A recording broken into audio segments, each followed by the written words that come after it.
We gave the farmers a little help, $12 billion, and they are so happy. The number of U.S. farms shrank by 15,000 in 2025. Trump's tariffs have increased prices, caused businesses to shut down, and hurt farmers. Don't just take my word from it.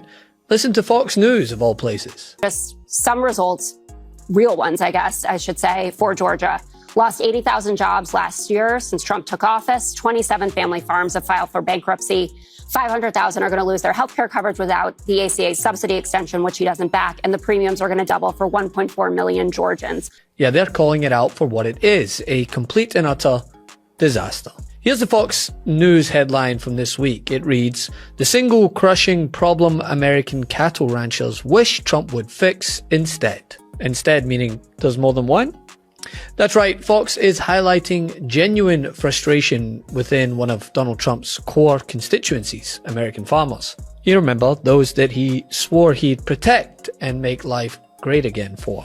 Well, it's not exactly working out that way. We are barely, 2 months into 2026, and farmers fresh off of a highly unprofitable harvest in 2025 are continuing to struggle with rising input costs and weak crop prices, pushing some producers to the brink of insolvency as the year goes on. And I think this president has been resolute in his promise to American farmers and American ranchers that he will do everything within his power to ensure that they are entering the golden age of prosperity in the agriculture industry.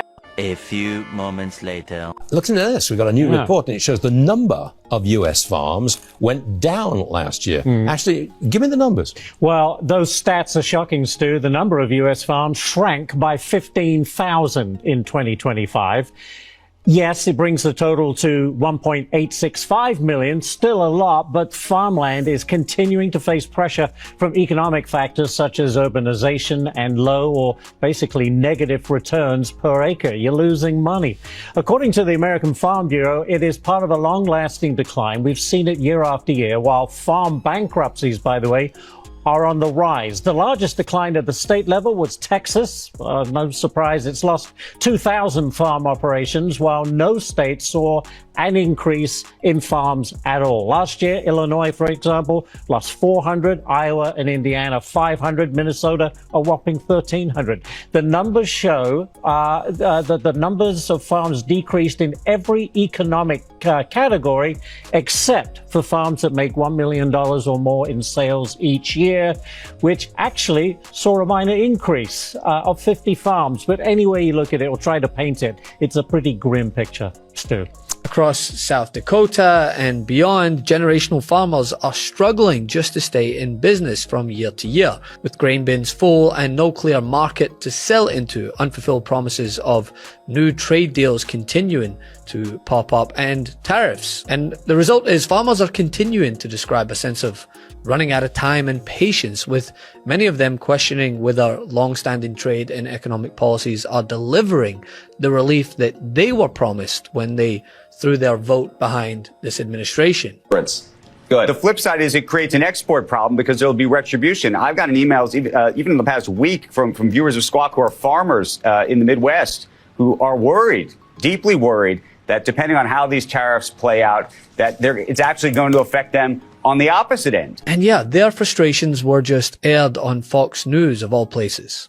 In terms of the I want affordability speech, which is being cut up right now and put in every Democrat's ad, since it's obviously in great denial of the reality on the ground, the president is doing what it sounds like Tony Fabrizio previewed in that big GOP midterm strategy meeting was going to happen. So he basically is trying to control the foot soldiers and admitting that Donald Trump is going to go out there and do whatever he wants. But the fact that he says more Americans are working today than in the history of our country, when we just saw 1 million jobs revision down for 2025, it was a quote unquote, strong jobs number, 155,000, 161,000, still far below where Biden was. I don't think it is going to get it done. And he's in Georgia bragging about the results, and just some results, real ones, I guess I should say, for Georgia.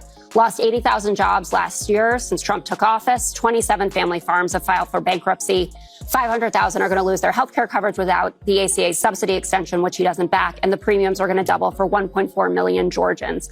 John Ossoff is running a very strong campaign in Georgia. There is a reason that we have 2 Democratic senators there, and it's because of Donald Trump. And I don't think he's making things any better. Well, going there is one of the things that you can do, Kaylee. So that's also a tell in terms of what either Fabrizio. But that discontent is not isolated to an anecdote on Fox News, right? Agricultural polls show deep skepticism among farmers about Trump's trade policy, particularly the use of tariffs, which many say doesn't support farm profitability at all. And overall, farmers' broader confidence in Trump's leadership is also plummeting.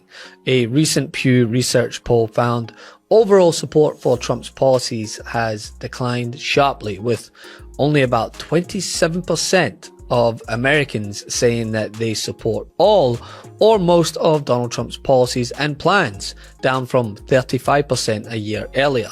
And most notably, this includes rural voters and independents, 2 groups that were pillars of Trump's 2024 success, where approval is softening as economic pressures mount. Now listen to CNN's